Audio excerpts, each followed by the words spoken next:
Friends, welcome to கவிதாசmayalarai. இன்னைக்கு நம்ம பார்க்க போகிற ஸ்பெஷல் ரெசிபி நல்ல ஒரு சுவையான நாட்டுக்கோழி ரசம், நாட்டுக்கோழி சிக்கன் சூப்பு. இங்கே நான் உங்களோட பகிர்ந்துக்கிற இந்த ரெசிபி நல்ல ஒரு அத்தன்டிக்கான ரெசிபி. நம்ம கிராமங்கள்லாம் செய்கிற மாதிரியான ஒரு நாட்டுக்கோழி ரசம் ரெசிபியை தான் உங்களோட பகிர்ந்துக்க போகிறேன். இந்த சிக்கன் சூப்பு வகைகள்லையே இந்த நாட்டுக்கோழி ரசம் தாங்க பெஸ்ட்டாக இருக்கும். இங்கே நிறைய மிளகு பூண்டெல்லாம் சேர்த்து அருமையாக இந்த சூப்பு செய்கிறோம். வாசனையும் டேஸ்ட்டும் அட்டகாசமாக இருக்கும். அதை விட இந்த மழைக்காலங்களில் குளிர்காலங்களில் இந்த சூப்பு ஒரு பெஸ்ட்டாக இருக்கும். சின்னதாக சளி பிடிச்சிருந்தாலோ இல்லை நெஞ்சு சளி கட்டியிருந்தாலோ இந்த சூப்பு சாப்பிட்டா போதும், சளியெல்லாம் கரைச்சி விட்டுரும். சீக்கிரமாக நம்ம ரெக்கவரி ஆகிடுவோம். அதே மாதிரி உடம்பு சரியில்லாதவங்களுக்கு, பசி இல்லாமல் இருக்கிறவங்களுக்கு எல்லாம் இந்த நாட்டுக்கோழி ரசம் ஒரு மருந்து மாதிரி செஞ்சு கொடுப்பாங்க. ரொம்ப நல்லாயிருக்கும். சீக்கிரமாக ரெக்கவரி ஆகிறதுக்கு ரொம்ப ஹெல்ப்ஃபுல்லான சத்தான சூப் இது. ஸோ மிஸ் பண்ணாமல் ட்ரை பண்ணுங்கள். இப்போ வாங்க அருமையான நாட்டுக்கோழி ரசம் எப்படி செய்கிறதுன்னு பார்க்கலாம். இப்போ இங்கே நல்லா க்ளீன் பண்ணி வச்ச நாட்டுக்கோழி எடுத்துருக்கிறேன். இது கிட்டத்தட்ட ஒரு 800 கிராம் இருக்குங்க. அதாவது நல்ல நெருப்பில் வாட்டி மஞ்சள் தடவி கழுவி எடுத்து வச்ச நாட்டுக்கோழி இது. நாட்டுக்கோழி எப்போவுமே நல்லா நெருப்பில் வாட்டி மஞ்சள் தடவி கழுவி சுத்தப்படுத்தினாதாங்க நல்லாயிருக்கும். டேஸ்ட்டும் நல்லாயிருக்கும், நல்லதும் கூட. ஸோ அப்படியெல்லாம் கழுவி சுத்தப்படுத்தின நாட்டுக்கோழி அப்ராக்சிமேட்லி ஒரு 800 கிராம் இங்கே இருக்குது. ஸோ கோழி ரெடி. அடுத்தது இதுக்கு தேவையான மசாலாவை நம்ம ரெடி பண்ண போகிறோம். அதுக்கு தேவையான பொருட்களெல்லாம் எடுத்து வச்சாச்சு. அது என்னென்னு பார்த்துடலாங்க. இப்போ நம்ம மிளகுலேருந்து ஆரம்பிக்கலாங்க. ஏன்னா ஒரு மெயினான இன்க்ரீடியண்ட் மிளகு. இங்கே ஒரு 2 டீஸ்பூன் அளவுக்கு மிளகு எடுத்துருக்கிறேன்.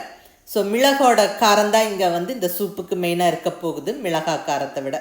அடுத்தது இது கூடவே 2 டீஸ்பூன் அளவுக்கு சீரகம், குமின் சீட்ஸ், கூடவே 1 டேபிள் ஸ்பூன் நாட்டு மல்லி, கொரியாண்டர் சீட்ஸ், கொத்தமல்லி விதை 1 டேபிள் ஸ்பூன் எடுத்தாச்சு.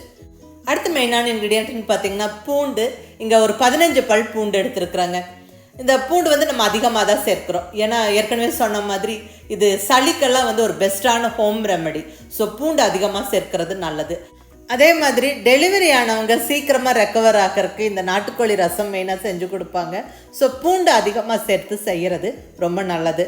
கூடவே ஒரு சின்ன துண்டு இஞ்சி, இது 1 இன்ச்சு பீஸ் அளவுக்கு இஞ்சி எடுத்துருக்குறேன். இஞ்சி இவ்வளோ போதும். அடுத்ததாக நல்ல சின்ன வெங்காயம், இங்கே ஒரு 15-20 சின்ன வெங்காயம் எடுத்துருக்குறேங்க. இந்த டிஷ்ஷுக்கு நம்ம பர்டிகுலர்லி சின்ன வெங்காயம் சேர்த்து செய்கிறது தாங்க நல்லது. டேஸ்ட்டும் நல்லாயிருக்கும், நல்லதும் கூட. ஸோ முடிஞ்ச வரைக்கும் சின்ன வெங்காயம் சேர்த்துக்கோங்க. சப்போஸ் சின்ன வெங்காயம் இல்லைன்னா ஒன்றும் பிரச்சனை இல்லை, பெரிய வெங்காயம் ஒன்று கட் பண்ணி போட்டுருங்க. கூடவே கொஞ்சமாக கருவேப்பிலை. அடுத்தது ஒரே ஒரு வரமிளகாய் எடுத்து வச்சுருக்கிறேன். நம்ம இங்கே மிளகோட காரம் தான் அதிகமாக சேர்க்குறோம். ஸோ அதிகமாக பெப்பர் எடுத்துக்கிட்டோம். மிளகாய் காரம் கம்மி. ஸோ இங்கே நான் 1 எடுத்துருக்கிறேன். நீங்கள் உங்களுடைய டேஸ்ட்டுக்கு தகுந்த மாதிரி மிளகாவை அட்ஜஸ்ட் பண்ணிக்கோங்க. பட்டு மிளகோட காரம் தூக்கலாக இருக்கிற மாதிரி பார்த்துக்கோங்க. அப்போ தான் சூப்பு குடிக்கிறதுக்கு நல்லாயிருக்கும். ஸோ அவ்வளோதாங்க, எல்லாமே நம்ம எடுத்து வச்சாச்சு. இனி இதையெல்லாம் நல்லா வறுத்து நம்ம ஒரு ஃப்ரெஷ்ஷான மசாலா ரெடி பண்ணிடலாம். நல்லா கமகமன்னு வாசனையோட அருமையாக இருக்கும் நம்ம சூப்பு. இப்போ ஸ்டவ்வில் கடாய் வச்சாச்சுங்க. இதில் நம்ம இந்த ஸ்பைசஸ் எல்லாம் சேர்த்து ஃபஸ்ட்டு ட்ரை ரோஸ்ட் பண்ணிடலாங்க. 2 டீஸ்பூன் சீரகம், 1 டேபிள் ஸ்பூன் கொத்தமல்லி விதை, 2 டீஸ்பூன் அளவுக்கு பெப்பர், மிளகு சேர்த்து நல்லா வறுத்து விட்டுடலாம். ஸ்டவ்வை மீடியம் ஃப்ளேமில் வச்சு விட்டுட்டு பொறுமையாக வறுத்து விடுங்க. அதாவது அந்த ஸ்பைசஸ் எல்லாம் கரிஞ்சிடாமல் அழகாக வாசனை வர வரைக்கும் வறுத்து எடுத்துக்கணும். இப்போ மிளகாவும் சேர்த்தாச்சு. அந்த கருவேப்பிலையும் போட்டு விட்டு நல்லா வறுத்து எடுத்துடலாங்க. நல்லா கமகமன்னு வாசனை வர வரைக்கும் வறுத்து விட்டுறணும்.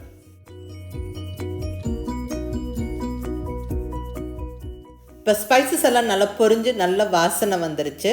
ஸோ நல்லா இப்படி கரிஞ்சிடாமல் வறுத்து விட்டுருங்க. இப்போ இதை எடுத்து நம்ம மிக்ஸி ஜாரில் போட்டு விட்டுறலாம். ஆறுனதுக்கப்புறம் பொடிச்சிட்டு அதுக்கப்புறம் அந்த வெங்காயம் பூண்டெல்லாம் வதக்கி இதோட சேர்த்து நம்ம அரைச்சிடலாம். இப்போ அதே கடாய் ஸ்டவ்வில் வச்சாச்சு. இப்போ கொஞ்சமாக எண்ணெய் சேர்த்துக்கிறேன். இங்கே நான் 1 டீஸ்பூன் அளவுக்கு நல்லெண்ணெய் சேர்த்துக்கிறேன். இதில் நம்ம எடுத்து வச்சுருந்த இந்த பூண்டு சேர்த்து விட்டு கூடவே ஒரு துண்டு இஞ்சி, அடுத்ததாக சின்ன வெங்காயம், நல்லா ஒரு 15-20 சின்ன வெங்காயம் சேர்த்து நல்லா வதக்கிடலாங்க. இந்த பூண்டு இஞ்சி வெங்காயம்லாம் நல்லா கலர் மாறுற வரைக்கும் வதங்கணும். பாருங்கள், நல்லா வதங்கிருச்சு. இப்போ இங்கே இந்த ஸ்பைசஸ் ஏற்கனவே நம்ம மிக்ஸி ஜாரில் போட்டு வச்சுருந்தோம். அது நல்லா ஆறிடுச்சு. ஃபஸ்ட்டு இதை கொஞ்சமாக ஒரு பருன்னு பொடிச்சுக்கிட்டு அதுக்கப்புறம் இந்த வெங்காயம் பூண்டெல்லாம் சேர்த்து அரைச்சிடலாம். பாருங்கள், இந்த அளவுக்கு நல்லா பொடிச்சாச்சு. இப்போ நம்ம வதக்கி ரெடியாக வச்சுருந்த அந்த வெங்காயம் பூண்டு இதெல்லாம் வந்து ஆறிடுச்சு. இப்போ அதையும் இந்த மிக்ஸி ஜார்லேயே சேர்த்து விட்டு நல்லா கொஞ்சம் தண்ணி விட்டு இப்படி ஒரு ஃபைன் பேஸ்ட்டாக அரைச்சி எடுத்துடலாங்க. கமகமன்னு வாசனையோட அருமையான மசாலா ரெடி. இப்போ அடுத்தது நம்ம தாளித்து விட வேண்டியது தான். குக்கரில் தாளிச்சிடலாங்க. ஸோ ஈஸி அண்ட் குயிக்காக நம்மளுக்கு நாட்டுக்கோழி வெந்துடும். ஏன்னா நாட்டுக்கோழி வேகிறதுக்கு டைம் அதிகம் பிடிக்கும். இப்போ குக்கர் சூடானதுக்கப்புறம் 2 ஸ்பூன் நல்லெண்ணெய் சேர்த்துட்டேன். நல்லெண்ணெய் சேர்த்து இந்த நாட்டுக்கோழி சூப்பு தாளிக்கிறது நல்லது. ஸோ முடிஞ்ச வரைக்கும் நல்லெண்ணெய் சேர்த்துக்கோங்க. இப்போ இதில் நல்ல பொடியாக நறுக்குன்னு சின்ன வெங்காயம் ஒரு 4 சின்ன வெங்காயம் பொடியாக நறுக்கி சேர்த்தாச்சு. கூடவே கருவேப்பிலை ஒரு கொத்து. இந்த சின்ன வெங்காயமும் கருவேப்பிலையும் நல்லா வதங்கணும். நல்ல வெங்காயம் கலர் மாறுற வரைக்கும் வதக்கி விட்டுருவோம். இப்போ இதில் ஒரே ஒரு தக்காளியை நல்ல பொடியாக நறுக்கி சேர்த்துக்கிறேன். நம்ம இங்கே செய்கிறது சூப்பு, குழம்பு கிடையாது. ஸோ ஜஸ்ட் ஒரு டேஸ்ட்டுக்கு வேண்டி ஒரே ஒரு தக்காளி சேர்த்தா போதும். தக்காளி நல்லா இந்த மாதிரி சாஃப்ட் ஆகிற வரைக்கும் வதங்கணும். இப்போ இதில் நாட்டுக்கோழி நம்ம சேர்த்துடலாங்க. நல்லா சுத்தப்படுத்தி வச்ச நாட்டுக்கோழி சேர்த்தாச்சு. இது கூட நல்ல 1 டீஸ்பூன் அளவுக்கு மஞ்சள் பொடி, இது மிஸ் பண்ணாமல் சேர்த்துக்கங்க. மஞ்சள் பொடி சேர்த்து நல்ல 1 நிமிஷம் வதக்கி விட்டுட்டு இப்போ அரைச்சி ரெடியாக வச்சுருக்கிற அந்த மசாலாவில் நிறைய தண்ணி விட்டு கலந்து ஊற்றி விட்டுருங்க. இங்கே கிட்டத்தட்ட 1.25 லிட்டர் தண்ணி சேர்த்துக்கிறேன். நம்ம இங்கே நாட்டுக்கோழி சூப் செய்கிறோம். ஸோ தண்ணி நல்லா ஒரு 1.25 லிட்டருக்கு மேலே விட்டுருங்க. நல்லா கலந்து விட்டுருங்க.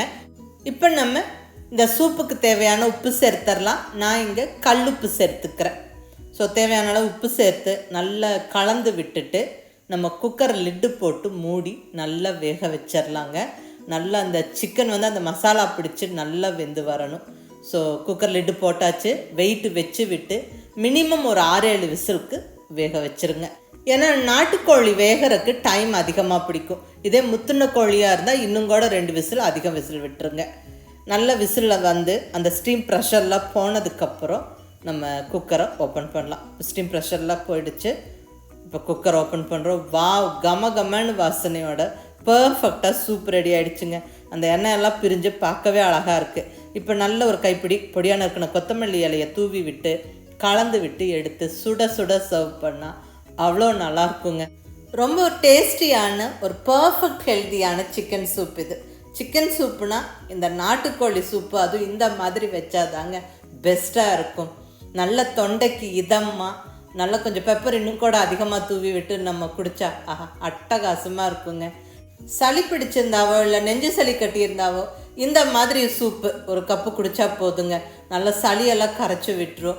சீக்கிரமாக நம்ம ரெக்கவர் ஆகிடலாம். உடம்பு சரியில்லாமல் பசி இல்லாமல் இருக்கிறவங்களுக்கு இந்த மாதிரி சூப்பு வச்சு கொடுத்தா போதுங்க. அதே சமயம் இந்த நாட்டுக்கோழி ரசம் நம்ம சாதத்துலேயும் பிசைஞ்சு சாப்பிடலாங்க, நல்லாயிருக்கும்.